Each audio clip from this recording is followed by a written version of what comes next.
Imagine losing your husband to a 15-foot Nile crocodile. Now imagine the beast didn't eat him, it only consumed his genitalia, leaving the rest of his body perfectly intact on the riverbank. But that was only the beginning. Over the next 6 years, this single family would have their patriarch obliterated by a hippopotamus and be stalked by a creature that science cannot even name.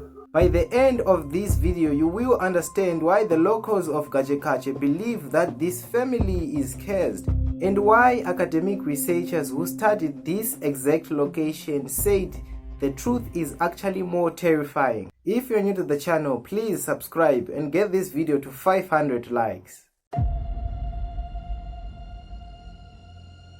Lake Kariba is the world's largest man-made lake. To tourists, it is an African paradise, but to the locals living in the remote fishing camps on its shores, it is a deadly war zone. 3 people died after they were attacked by crocodiles while fishing at Chinadoa Gache fishing camp, Lake Kariba, and separate incidents at the weekend. This is the story of Nyaradzai Sachidza. In 2018, 52-year-old Nyaradzai Sachidza and her family moved to Gajekache fishing camp for their own piece of heaven, but what they found was hell. And while the strings of deaths that followed defies all statistical probability, it is a way they died that caught the attention of wildlife experts, traditional healers, and eventually us. We need to talk about what exactly is happening in the dark waters of Zimbabwe. But to understand the terrifying apparition Nyaradzai saw in her kitchen a few months ago, we first have to go back to the day her husband met a monster known as Macheni.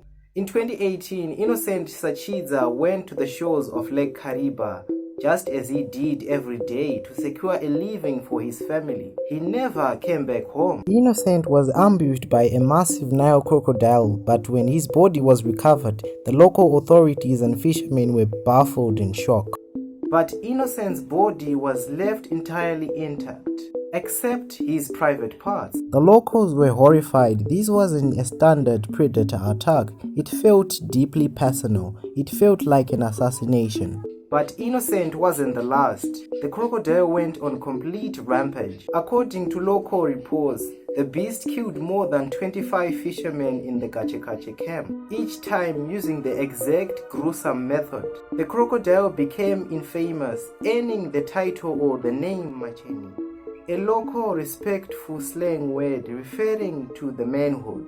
In fact, the beast's hunting ground became a notorious that the inlet was dubbed Macheni Bay. Now you might be thinking this sounds like a local folklore, a campfire story to scare fishermen from going out at night. But I decided to dig deeper. I looked into the academic database to see if there is any scientific record of a crocodile behaving this way, and what I found sent a chill down my spine. In 2021, researchers Ivan Marowa and Joshua Matenzima published a peer-reviewed study in the journal Human-Wildlife Interactions titled Interaction Between Humans, Crocodiles and Hippos at Lake Kariba, Zimbabwe. They spent time in Gajekache interviewing victims and national park officials. In their study, they explicitly document the existence of the Macheni crocodiles. They verified that a massive crocodile was indeed attacking men, eating their genitals and leaving bodies untouched. The researchers noted that this behavior was, quote, unusually strange. But why would an apex predator become a hyper-specific serial killer? The locals had an answer, one deeply rooted in the local occult. But before Nyaradzai could even process the supernatural implications on her husband's tragic death, the lake demanded more blood. Nyaradzai was now a widow, living on the edge of the world. If this was a movie, the tragedy would end here, but the reality is often far from cruel. At this point, the whispers began circulating around the Gajekache fishing camp. The bizarre targeted crocodile attack is one thing, but what followed cemented a terrifying theory among the locals. Fast forward to 2023, Nyaradzai's father-in-law was out on the water in a small dinghy boat. Hippos are highly territorial, and while they are herbivores, they kill more humans in Africa than any other large animal. But what happened to the old man was described as stomach churning. A hippopotamus rammed his dinghy from below, shattering the wood. It didn't just drown him, it actively tore the old man to pieces. Nyaradzai had lost 2 family breadwinners to the jaws of the lake. 2 highly unusual, aggressively violent attacks on a single family. Statistically, the odds of this happening to one household out of the hundreds in the camp is astronomical. You have to ask yourself, is this just a tragic reality of human-wildlife conflict, or something else was pulling the strings? To answer that, we have to look at what scientists say is actually happening beneath the lake of Kariba. When we look at Maroa and Matanzima study from 2021, a grim picture emerges.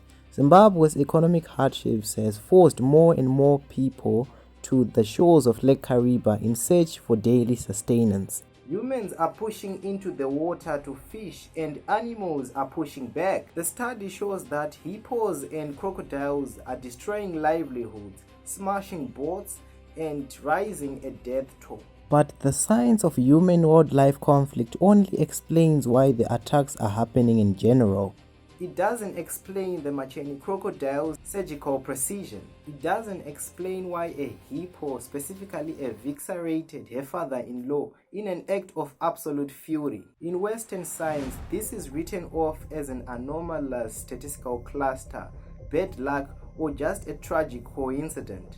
But in Zimbabwe, there is no such thing as coincidence. In the Shona culture, animals behaving far outside their normal predatory habits are rarely viewed as just animals. They are seen as familiars, agents of uroi or witchcraft.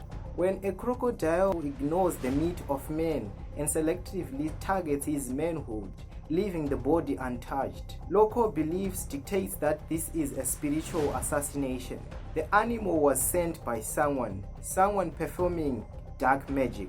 And if the family is cursed, the attacks will not stop until the spiritual debt is paid, which brings us to April 2024, the month that Sachidza family's nightmare stepped out of the water and into their home. It's late April 2024. Nyaradzai was walking back from the lake shore after buying fish. The sun was dipping low. As she walked, a suffocating feeling washed over her. I felt like something was watching me, she later told the local reporters. And that feeling is even more frightening than seeing things. Suddenly, a creature blocked her path. It wasn't a crocodile. It wasn't a hippo. Nyaradzai described it as an impossible chimera. A strange, mutated hybrid that looked like a cross between a crocodile and a fish. She screamed her lungs out. The sheer terror in her voice alerted nearby fishermen who came running. The creature slithered back into the darkness before it could strike. Nyaradzai wasn't hallucinating. She insists she looked at the creature dead in the eye. Trembling, she rushed back to her compound, desperate for safety for her home. But the horror had beaten her there. When she burst through the door and turned on the faint kitchen light, she froze. Staring back at her from the dark corner of the room was a strange lizard. It didn't scare away like a normal reptile. It just sat there, staring her in the dark. The community had seen enough. The local traditional healer, affectionately known as Sekurunzo, stepped in. He delivered a chilling public verdict to the local newspaper. He stated the family has been at the mercy of wild animals and it seems the attacks will not stop anytime soon. They need to consult and perform the necessary rituals to avoid further deaths. Sekurunzo was confirming what the whole camp already knew. Nyaradzai wasn't just experiencing bad luck, she was being hunted by the supernatural world. The trauma of her husband's bizarre mutilation and the bloody death of her father-in-law are permanent fixtures in her mind. And this concludes the question, is this a normal tragic anomaly or a spiritual darker force weaponizing wildlife against this family. This is Jacob Drinker, and if you appreciated this video, give it a like and subscribe. Imagine if we get 1,000 views on this video and 10,000 likes. That would be phenomenal.